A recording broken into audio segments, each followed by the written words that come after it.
Shalom, frères et sœurs. Le salut est le nerf de cette chaîne et la question du salut est intimement liée au fait de garder le commandement de Dieu. D'ailleurs, lorsque le Seigneur va nous revoir à la fin du monde, à certaines personnes qui auront chassé les démons en son nom, etc., il leur dira, arrière de moi, vous qui commettez l'iniquité, c'est-à-dire qui ne respectent pas les commandements. Alors donc, aujourd'hui, nous allons parler de ce que c'est que le juste. Le juste, il y a plusieurs définitions du juste dans plusieurs confessions religieuses, mais que nous dit la Bible? Nous allons regarder au travers de la Torah et nous allons même regarder le sens premier en hébreu, le sens également en grec, pour comprendre vraiment ce que c'est qu'un juste. J'aime vraiment la beauté de la parole de Dieu parce que depuis que j'ai commencé à l'étudier de plus en plus en profondeur, grâce au Saint-Esprit, je me rends compte que la Torah et les 12 apôtres, y compris Jésus, s'alignent exactement sur la même façon de définir les choses, en fait. Les 12 apôtres, Jésus et l'Ancien Testament s'alignent sur toutes les définitions. Alors, donc ici, on va essayer de regarder que dit l'Éternel par rapport au juste. L'Éternel dit ici dans Ézéchiel, vous pouvez regarder juste le chapitre ici, le verset ici, l'homme qui est juste, qui pratique la droiture et la justice, qui ne mange pas sur les montagnes et ne lève pas les yeux vers les idoles de la maison d'Israël, qui ne déshonore pas la femme de son prochain et ne s'approche pas d'une femme pendant son impureté, qui n'opprime personne, qui rend au débiteur son gage, qui ne commet point de rapine, qui donne son pain à celui qui a faim et couvre d'un vêtement celui qui est nu, qui ne prête pas à intérêt, ne tire point d'usure, qui détourne sa main de l'iniquité et juge selon la nourriture entre un homme et selon la vérité entre un homme et un autre, qui suit mes lois et observe mes ordonnances en agissant avec fidélité. Celui-là est juste. Il vivra, dit le Seigneur, l'Éternel. Donc, pour l'Éternel, en un mot, on peut dire, celui qui est juste, c'est celui qui suit la Torah. Parce que tout ça, ce sont les choses qui sont dans la Torah, dans la loi.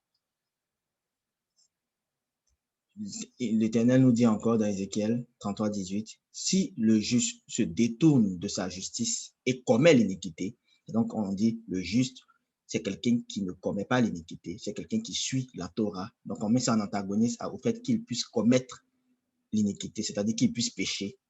Il mourra à cause de cela. Et il dit encore, si le méchant revient de sa méchanceté et pratique la droiture et la justice, c'est-à-dire qu'il suit la Torah telle que définie dans le précédent verset, il vivra à cause de cela. Alors, j'ai pris un passage quelconque juste pour qu'on puisse voir la définition de la loi, du terme loi. J'ai pris un passage de Daniel 9, verset 11. On nous dit, tout Israël a transgressé ta loi. Le terme loi ici, c'est Torah. C'est juste pour qu'on puisse comprendre pourquoi j'utilise le terme Torah. Torah, c'est tout. Et là, même quand on va ici en bas, il dit, et les imprécations qui sont écrites sans la loi de Moïse, loi ici, c'est encore Torah, en fait. Donc, et dans le Nouveau Testament, qu'est-ce que, d'abord dans le Nouveau Testament, le terme loi, c'est nomos. On le verra plus tard. Qu'est-ce que la Bible nous dit? Qui est juste? On nous dit, du temps d'Hérode, roi de Judée, il y avait Zacharie et sa femme, Élisabeth. Tous deux étaient justes devant Dieu, observant d'une manière irréprochable tous les commandements et toutes les ordonnances du Seigneur. Donc, ces deux personnes-là étaient justes devant Dieu parce qu'elles observaient la Torah, les ordonnances et les commandements du Seigneur. Elles observaient la Torah. C'est ça, le juste. On garde toujours la même définition du juste, même dans le Nouveau Testament. Là, si on regarde dans le Strong, dans le grec, le juste, ici, le terme juste, qu'est-ce que ça veut? Qu'est-ce que ça veut dire? Comme on le dit, c'est dikaios. Dikaios, le terme juste. Et là, si on clique, bon, ça va plus. Si on clique sur dikaios, juste, qui observe la loi divine, droit, juste, vertueux, gardant les commandements de Dieu. C'est ça, le juste. Donc, chaque fois que vous voyez dikaios, sachez que c'est celui qui garde les commandements de Dieu, qui garde la loi de Dieu, qui est la Torah. Jésus encore parle dans ce passage, il dit, de même, je vous le dis, il y aura plus de joie dans le ciel pour un seul pécheur qui se répand. Donc, un pécheur, c'est un antagoniste au juste qui suit la loi, que pour 99 justes qui n'ont pas besoin de repentance. Donc, les justes n'ont pas besoin de repentance parce que, selon Jésus, parce qu'on estime qu'ils suivent la Torah. Donc, mais il nous dit quand même que s'il retrouve une brebis, il y a de la joie, mais par rapport qui se répand que pour 99 justes qui n'ont pas besoin de repentance, des justes qui sont déjà qui suivent déjà la Torah. On peut regarder encore dans le Strong. Le thème juste ici, c'est toujours dikaios, ceux qui suivent la loi. Dikaios. Donc, le thème juste a toujours la même signification, aussi bien dans l'Ancien Testament que dans le Nouveau Testament. On nous dit ici, il y avait un conseiller, donc Luc 23 à 50, il y avait un conseiller nommé Joseph, homme bon et juste. Il était juste parce qu'il était dikaios, parce qu'il suivait les commandements et les ordonnances du Seigneur, il suivait la Torah. Et les apôtres, qu'est-ce qu'ils nous disent du juste? Jean nous dit, petit enfant, que personne ne vous séduise. Celui qui pratique la justice, on sait ce que c'est que pratiquer la justice. On pratique, il faut la pratiquer. Donc, que personne ne vous séduise. Ne pensez pas qu'on est juste sans pratique. Il faut pratiquer. Celui qui pratique la justice est juste, comme lui-même est juste. Et en antagoniste au juste, c'est celui qui pêche. Donc, celui qui pêche est du diable, car le diable pêche dès le commencement. Et il nous définit ici ce qu'est le péché. Il dit, quiconque pêche transgresse la loi. Et le péché est la transgression de la loi. Et si on revient dans le Strong, là, ici, je vais vous montrer vraiment que il s'agit de la Torah quand on parle de péché, de transgresser la loi. Parce que toujours la loi, le sens reste toujours le même, c'est la Torah. Petit enfant, ici, c'est quiconque pêche transgresse la loi. Et le péché est la transgression de la loi.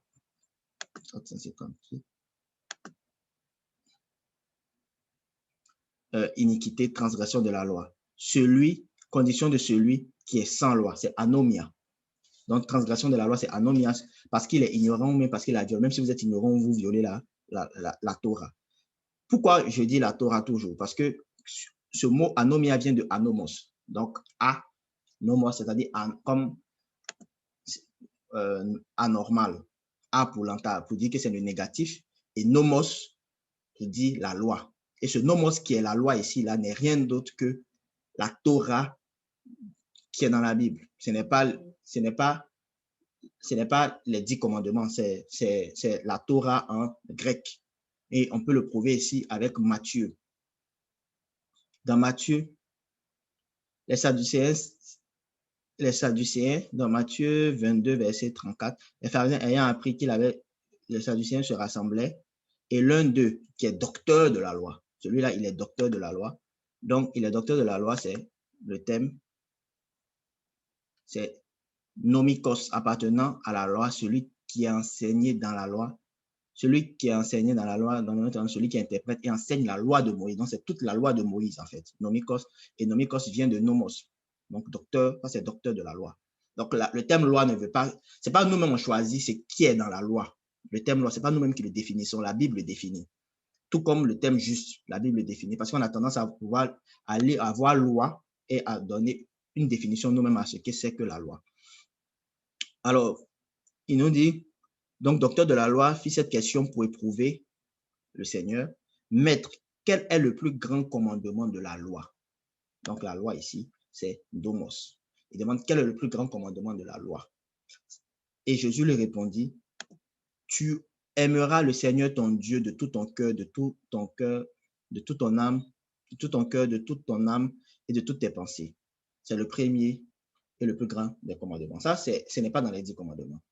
C'est un commandement qui est dans Deutéronome 6, verset 4. Et il a ajouté après, tu aimeras aussi ton prochain comme toi-même. Ce n'est pas aussi dans les 10 commandements, c'est un commandement qui se trouve dans Lévitique 19, verset 18. Alors, donc, c'est pour dire qu'il s'agit de la Torah. Il a terminé ici, il a dit de ces 2 commandements qu'il a pris dans la Torah en entier, pas seulement dans les 10 commandements, dépendent toute la loi et les prophètes. Donc, la loi reste toujours la même chose. C'est nomos. Dépend toute la loi. Donc, c'est nomos.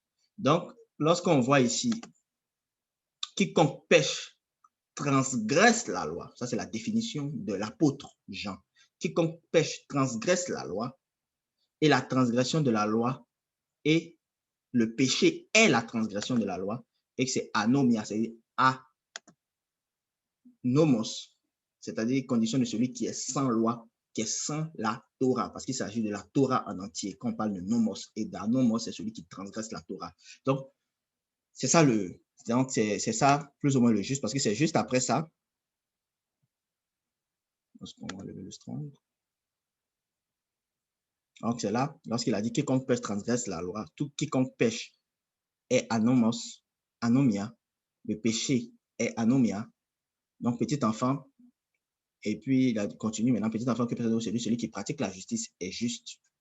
Celui qui pêche est du diable. Donc, le juste est celui qui pratique le nomos, qui pratique la Torah. Le pécheur qui est en antagonisme au juste, c'est celui qui pêche. C'est celui qui transgresse la Torah, c'est celui qui est anomos, anomia. Et Jean nous dit encore également dans ce chapitre, il dit, car l'amour de Dieu consiste à garder ses commandements et ses commandements ne sont pas pénibles. Pour Jean, si on le veut, on peut. Parce qu'on a beaucoup cette conception qu'on ne peut pas garder le commandement de Dieu.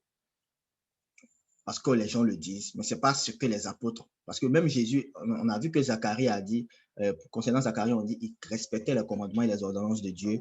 Jésus a rencontré Nathanaël. Jésus a dit à Nathanaël, vraiment, il n'y a point de fraude dans cet homme, dans tout Israël. Et on a vu également pour Joseph, on a vu un homme riche qui était venu voir Jésus. Il a demandé qu'est-ce qu'il lui faut pour avoir la vie éternelle. On dit même que Jésus l'aima. Jésus a récité tous les commandements, pour plusieurs commandements. Et il a dit, je fais tout ça. Et je lui ai dit, maintenant, si tu veux être parfait, vends tout et suis-moi. Il aurait pu avoir la possibilité d'être un 13e apôtre. Donc, ici, ce que je veux juste dire, c'est que le juste, en conclusion, le juste, c'est celui, selon la parole de Dieu, et les 12 apôtres. Je dis toujours bien les 12 apôtres. Parce que moi, ma foi se base sur les 12 apôtres, et dont la pierre angulaire est Jésus-Christ lui-même. Maintenant, je peux m'édifier avec beaucoup d'autres passages. Mais selon les 12 apôtres et la parole de Dieu et Jésus, le juste, c'est celui qui garde les commandements et le pécheur, c'est celui qui transgresse la Torah. Voilà. Donc, merci d'avoir pris ce temps d'avoir regardé cette vidéo, d'avoir pris ce temps-là. Ce que nous allons faire maintenant pour la prochaine vidéo, on va essayer de savoir est-ce que garder les commandements est nécessaire pour avoir le salut, aussi bien pour les juifs que pour les non-juifs. Merci et bonne soirée.